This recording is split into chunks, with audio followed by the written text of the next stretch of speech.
Good morning student. आज का जो हमारा टॉपिक है वो एक न्यू टॉपिक है। वो टॉपिक है सोशल बेस्ड समाजीकरण एंड एजुकेशन। ये एक नया टॉपिक है। बच्चे, ये टॉपिक शुरू करने से पहले मैं आपको बताना चाहूँगा, ये टॉपिक है शिक्षा का सामाजिक आधार, means social basis of education. सबसे पहले हमें बच्चे समाजीकरण के बारे में पता होना चाहिए कि समाजीकरण होता क्या है।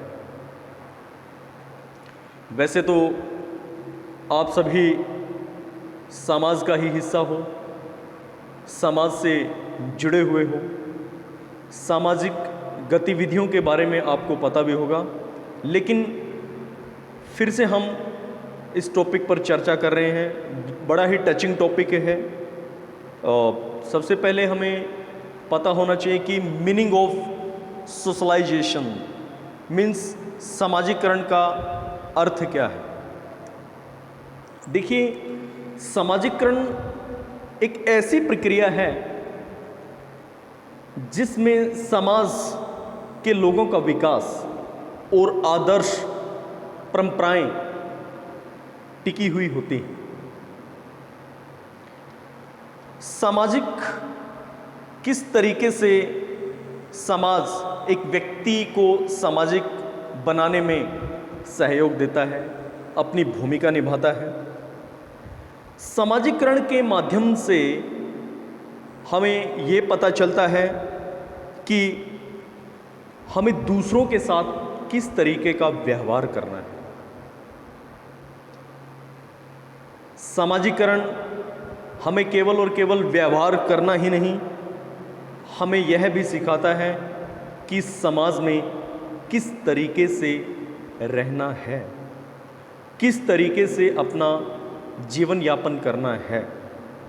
इसके साथ साथ जीवन में बहुत सी परिस्थितियां आती हैं। जीवन में बच्चे, जीवन एक जैसा नहीं रहता, परिस्थितियां के हिसाब से हमारा जीवन बदलता रहता है। तो कहीं ना कहीं समाजीकरण, सोशलाइजेशन हमें ये सिखाता है कि हमें अनुकूल और प्रतिकूल, यानी कि अपोजिट सर्कमस्टांसिस में, विपरीत परिस्थितियों में अपने आप को किस तरीके से रखना है, किस तरीके से समाज के साथ समायोजित होना है। ये समाजीकरण की प्रक्रिया में सिखाया जाता है। इसके साथ साथ समायोजित जब हम होते हैं समाज के साथ, तो कहीं ना कहीं हमें ये पता चलता है कि समाज की क्या बारीकियां हैं, किस तरीके से समाज चलता है। और जब हम समाज की वास्तविक परिस्थितियों से परिचित होते हैं, तो कहीं ना कहीं एक इंसान की पहचान वहीं से ही होनी शुरू हो जाती है।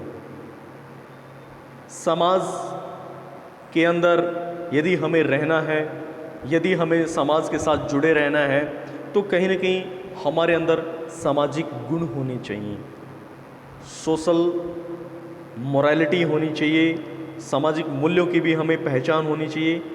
इसके साथ साथ तभी हम समाज के सामने एक आदर्श प्रस्तुत कर सकते हैं, समाज का विश्वास प्राप्त कर सकते हैं, और कहीं न कहीं जो हमारी सामाजिक परंपराएं हैं उनमें भी हम अंतःक्रिया करते हुए समाज का विकास हासिल कर सकते हैं।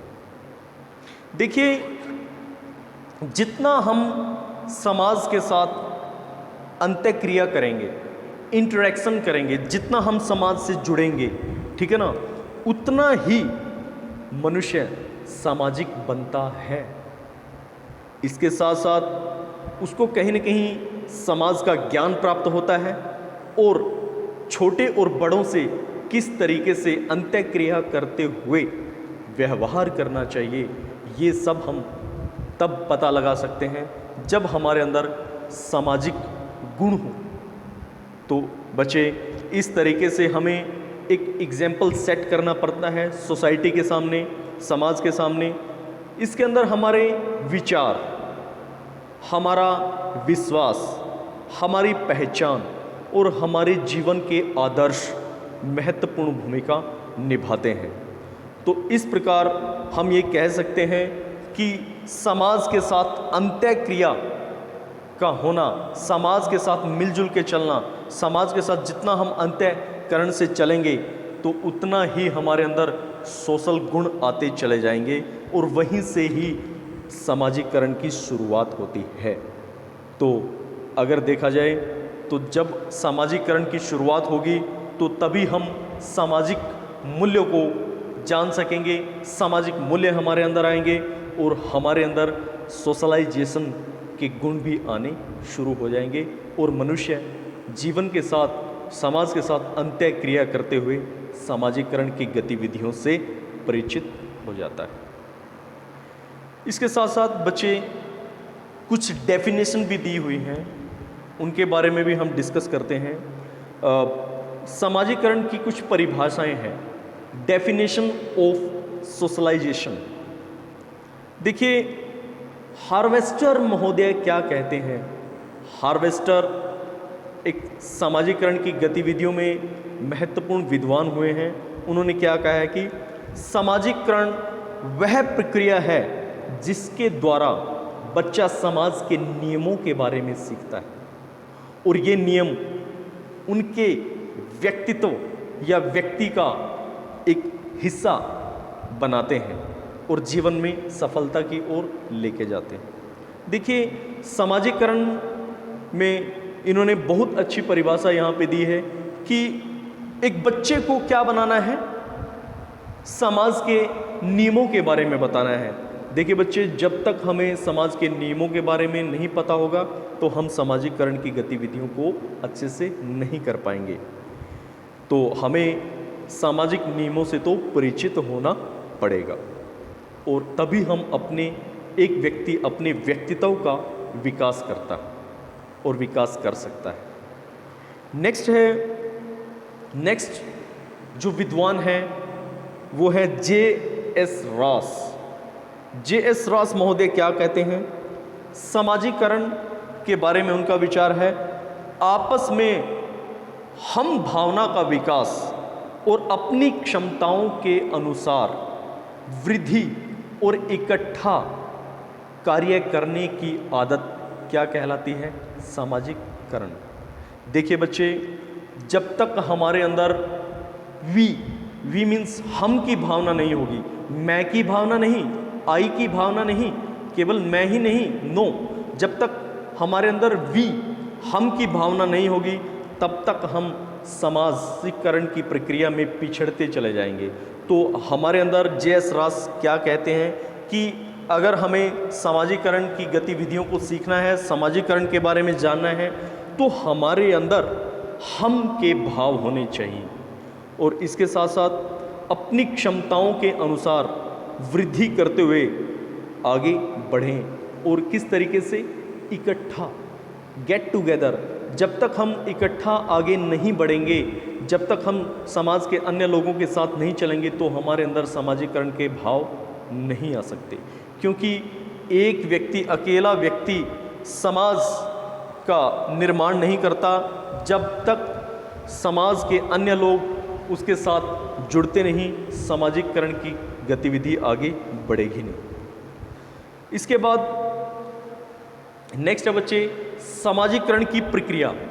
सामाजिकरण प्रोसेस कैसे चलता है? Process of socialisation.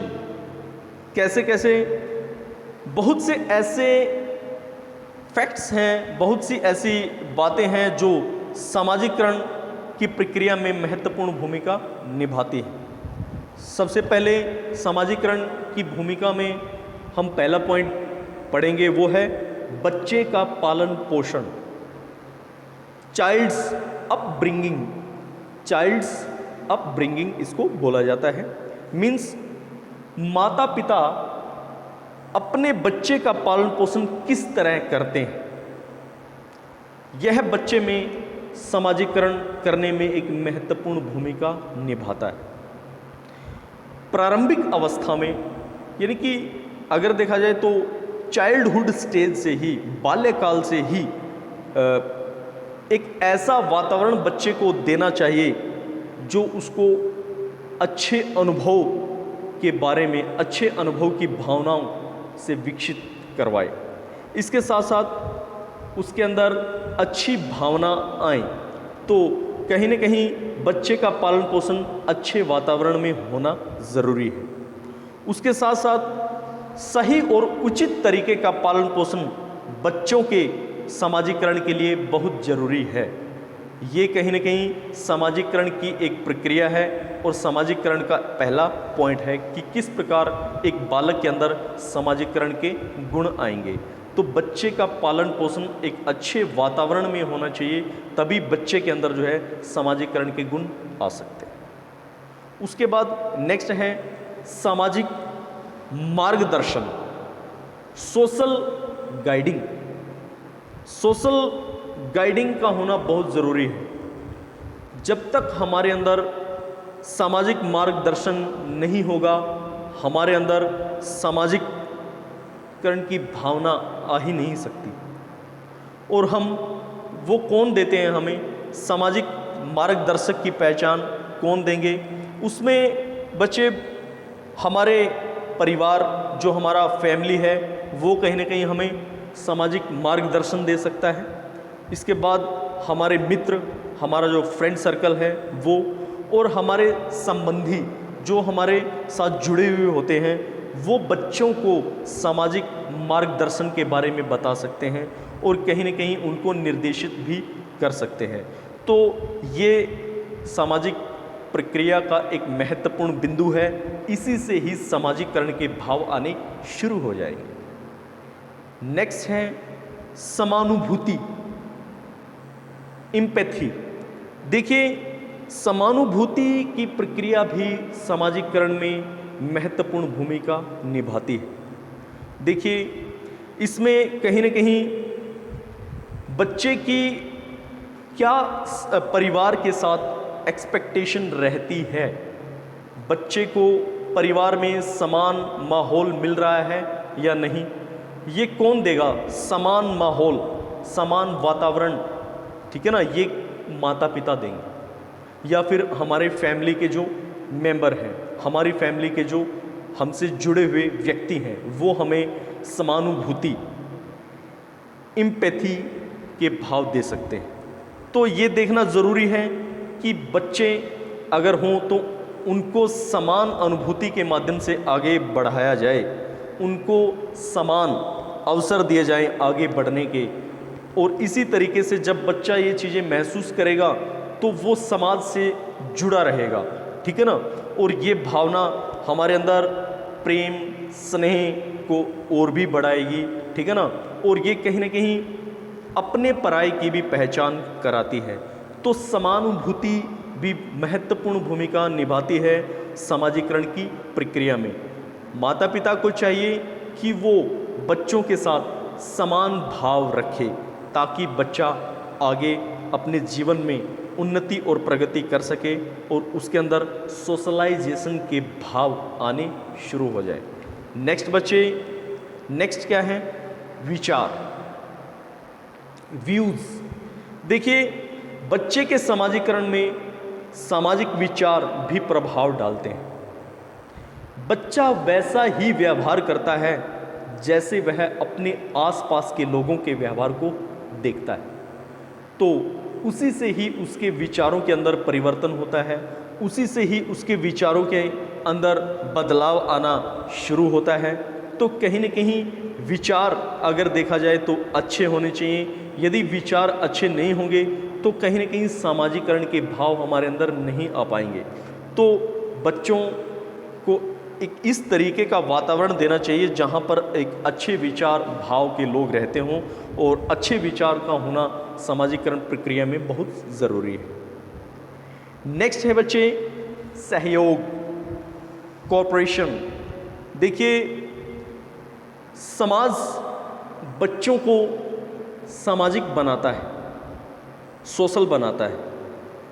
यह देखा गया है कि यदि बच्चे को सहयोग नहीं मिलता, यदि कॉरपोरेशन कहीं से नहीं मिलता, तो वो उसका व्यवहार भी बदलना शुरू हो जाता है और समाज की तरफ उसका वो बिहेवियर नहीं रहता जो होना चाहिए। तो कहीं ना कहीं जब तक एक बच्चे को सहयोग नहीं मिलेगा तो वो उसके अंदर सामाजिकरण के गुण नहीं आ पाएंगे। तो सहयोग का होना बहुत ज़रूरी है। जितना सहयोग हो सके सहयोग करना चाहिए। और विद्यार्थी को ही नहीं, अगर परिवार की ये महत्वपूर्ण भूमिका होती है, आस पड़ोस की ये महत्वपूर्ण भूमिका होती है। यदि हमें सामाजिक बनना है, सामाजिक भाव अपने अंदर लेके आने हैं, तो सहयोग का होना बहुत ज़रूरी है। एक दूसरे का सहयोग ही सामाजिकरण की नींव को और भी मजबूत करता है। जब तक हम किसी को बैक नहीं करेंगे, जब तक हम किसी को साथ लेकर नहीं चलेंगे, तो कहीं ना कहीं सामाजिकरण हमारे अंदर नहीं हो सकता। तो सहयोग एक ऐसी संस्था है, सहयोग एक ऐसा प्रोसेस, एक ऐसी प्रक्रिया है जो सामाजिकरण प्रक्रिया में महत्वपूर्ण भूमिका निभाता है। उसके बाद बच्चे नेक्स्ट है अधिगम। अधिगम लर्निंग। सामाजिकरण की प्रक्रिया के अंदर ये भी मुख्य कारक है, महत्वपूर्ण फैक्ट्स है कि अधिगम का होना बहुत ज़रूरी है। लर्निंग का बच्चा अपने परिवार में ही क्या करता है, व्यवहार करता है, बिहेवियर करता है, ठीक है ना। इसके साथ साथ भावनाएं, उसके अंदर इमोशन होते हैं, वो भी सीखता है। इसके साथ साथ अपना व्यवहार वो उसी तरीके से सीखता है, उसी तरीके से करता है जो वो अपने परिवार से ले रहा है, जो वो अपने परिवार से सीख रहा है। तो कहीं ना कहीं अधिगम भी सही तरीके का होना चाहिए, मार्ग दिखाने वाला होना चाहिए। यदि लर्निंग प्रोसेस में कहीं ना कहीं कमी है तो बच्चे के अंदर लर्निंग प्रोसेस की कमी भी दिखेगी और इसके साथ साथ उसके अंदर सामाजिकरण की भावना न आ पाएगी। उसके बाद नेक्स्ट है बच्चे पहचान, आइडेंटिटी। देखिए, पहचान भी समाज हमें देता है। पहचान बहुत महत्वपूर्ण भूमिका निभाती है। देखभाल, स्नेह, माता पिता की सहानुभूति, मित्रों के साथ उसका संबंध, उसके साथ साथ बच्चे के दिमाग में ये योग्यताएं भरता है कि कौन सही है, कौन गलत है, यानी कि सही और गलत की पहचान भी ये कराता है। इस तरीके से बच्चों के साथ अच्छा व्यवहार करते हुए उनके शुभ चिंतक बनना चाहिए, ठीक है ना। तभी हम एक अच्छी आइडेंटिटी, अच्छी पहचान बच्चों के अंदर भर सकते हैं, बच्चों को दे सकते हैं। तो कहीं ना कहीं ये चीज़ें ध्यान रखने योग्य हैं कि पहचान भी समाज के अंदर महत्वपूर्ण भूमिका निभाती है। तो बच्चे, ये कुछ पॉइंट मैंने आपको हाईलाइट किए थे जो कि कहीं ना कहीं भूमिका निभाता है कि एक समाज का जो सोशलाइजेशन है उसकी प्रक्रिया किस तरीके से होती है, बच्चा किस तरीके से सामाजिकरण की प्रक्रिया को आगे बढ़ाता है, क्या प्रोसेस रहता है, उसके बारे में हमने डिस्कस किया। इसके बाद कुछ सामाजिक बेसिक्स हैं, आधार हैं, वो मैं आपको बता रहा हूँ। ब्लैक बोर्ड पे भी हाईलाइट है, वो मैं आपको बता रहा हूँ। जैसे एक समाज का बेस, एक समाज किस तरीके से प्रिपेयर होता है, किस तरीके से तैयार होता है, समाज के अंदर क्या क्या स्ट्रक्चर है, सोसाइटी का स्ट्रक्चर क्या है, वो मैं आपको बता रहा हूँ कि सोसाइटी किस तरीके से निर्मित होती है, कैसे सोसाइटी बनती है। देखिए, सबसे पहले हाईलाइट किया गया है जाति के आधार पर। ये बेस्ड है कास्ट बेस्ड। देखिए, हमारे समाज में ब्राह्मण, क्षत्रिय, वैश्य, शूद्र, ये लोग मिलकर क्या सोशल स्ट्रक्चर की भूमिका निभाते हैं। हमारा समाज इन वर्गों के ऊपर टिका हुआ है। उसी के आधार पर, धर्म के आधार पर भी, जैसे समाज के अंदर कुछ वर्ग हैं, हिंदू हैं, मुस्लिम हैं, सिख और ईसाई, तो ये कहीं ना कहीं समाज को एक नया बेस, निभाने में, दिखाने में महत्वपूर्ण भूमिका निभाते हैं। उसके बाद अगर देखा जाए तो आर्थिक आधार पर भी कुछ वर्ग हैं, उसमें उच्च वर्ग, मध्यम वर्ग और निम्न वर्ग शामिल है। ठीक है ना। तो ये कुछ सामाजिक संरचनाएं हैं जो मैंने आपको ब्लैक बोर्ड के माध्यम से डिस्कस किया है। कल हम अपने टॉपिक के और कंटेंट को आगे बढ़ाते हुए इसी टॉपिक पर ही जिक्र करेंगे, चर्चा आगे बढ़ाएंगे। आज के लिए इतना ही। थैंक यू, धन्यवाद।